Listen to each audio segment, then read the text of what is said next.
morning. Give yourselves a hand for that.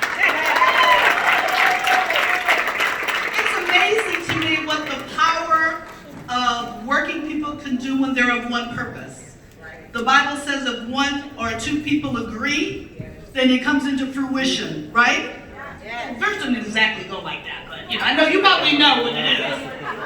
But it's one of my favorites because it's about unity. It's about union. And that's what we're about. And that's why those politicians are here today. These candidates for president are here because of your power. They're here because they know that without you, they probably don't make it to the White House, right? So feel that.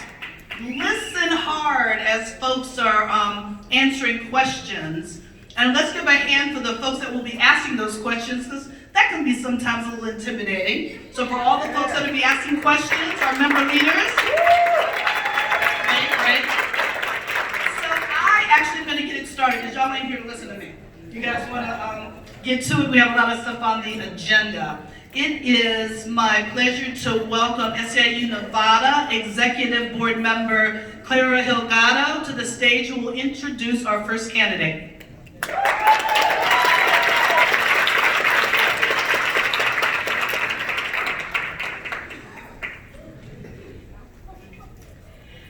Hilda Solis is the first Latina to serve in the United States Cabinet.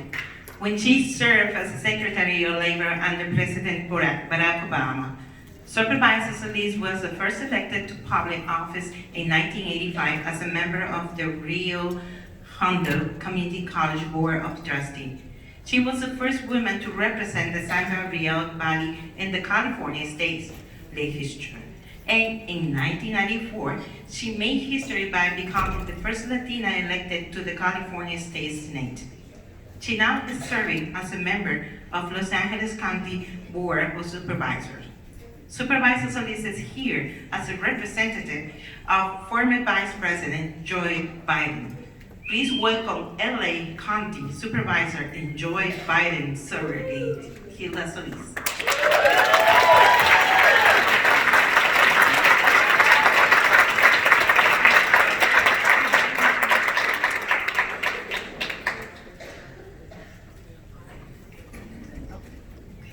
3-minute opening. Okay, I'm Supervisor Hilda Solis, serving as a surrogate for Joe Biden, our former Vice President.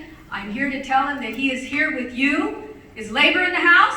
He is with labor. And let me tell you something. I had the privilege of serving with him for 4 years, working alongside him, along with others and our president, to help restore our country.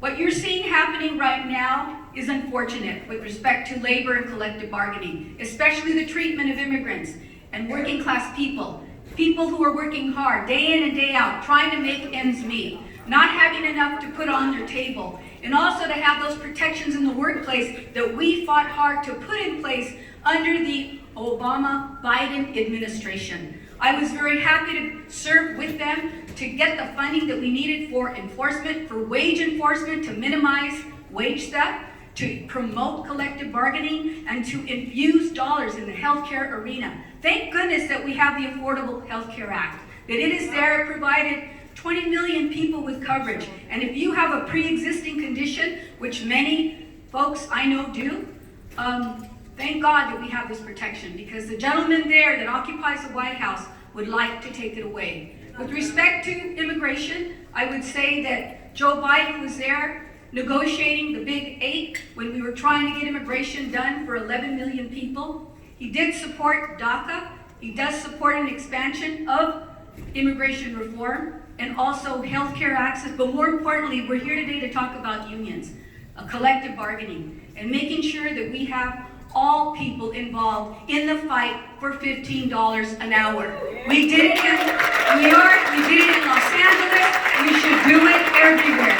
And when he becomes president, that will be his first act. In the first 100 days, he will create a task force that will be made up of working class people, union people, people who have lived experience, and also the folks that need to make those right decisions about how we protect all of our workers, whether you are someone who just came to this country, but someone who's been working hard, being represented by a union, or maybe one that wants to be a part of the union, but you have unscrupulous employers that go after you, that hire big attorneys and consultants and say that you can't talk about becoming a part of a union during your break. And they also do as much as they can to also make sure that they squander the funding that should be going to workers. Profits are big, yes, and we need to equalize that. Too much inequality exists. We need to get on a road, a path that's going to bring the entire nation together. And I'm here to tell you, I'm here because I believe in Joe Biden. I traveled with him around this country when we were faced with losing 800,000 jobs a month. We came to Las Vegas several times. We infused money here. We created solar jobs with IBW. We helped the in-home healthcare workers. We created better protections and enforcement policies. And we didn't just stop there. We also attempted to do the same thing in other countries. I've seen him. He's a diplomat. He's respected by many people. But I will tell you this. He believes in the unions as much as I do and as much as you do. He bleeds the union. And he has been able to, I think, forge the necessary partnerships around the country. Wherever there are red states, if Joe goes in there, maybe they're a little purple, guess what? You want someone on the ticket like that that's going to help to bring everybody out. Because at this time and day, we need to make sure that we win that White House and we get rid of Mr. Trump. And that's the bottom line. Bottom line is, who can meet those other candidates and who can galvanize us? He's been steady Joe, but he means business. But he also has a heart, a compassion for working men and women. And I've seen it time and time again. Seen it when he's talked to veterans, to young men and women coming back from Afghanistan and Iraq. I've seen his compassion even with veterans that are now homeless, trying to make sure that they're not treated bad just because they have a criminal record. That they also need justice. They also need training. They also need to know that people are going to treat them fairly. And that's very important. And we have a change that's going on in this country. And I know that he will help. Joe Biden will help us sustain the change that we can pivot from and go farther. And he will bring people just like you that are in this room together. I've seen it before, and I know it can happen. And I know there's a great thirst in our country to see change. And it has to happen by putting new people in the NLRB, another Secretary of Labor, not me, somebody else, but has lived experience, that hasn't just been there on the side of management and corporations, but somebody who really cares and understands the laws and compassion and will travel around the country and the world, spreading the good word, but making those deeds happen, and putting money there to make sure that we have enforcement. We put in 700 wage and hour enforcement individuals when we ran the White House. Much of that now has deteriorated. I think some people here will know that. I also know that there's been a continuation of wage theft. There continues to be union busting, right to work states. We've got to change all that.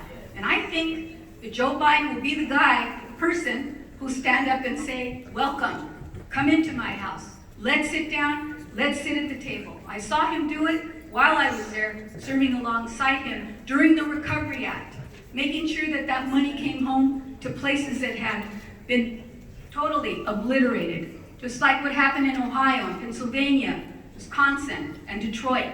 Those union households, those auto workers lost their jobs, but we didn't lose sight of who we needed to help. And Joe Biden was out there. I was very happy to be a part of that with him. And I want to see him continue that work because I know he has the fire in the belly, and he has the intellect, and he also has it in the way that you say it in my culture, corazón.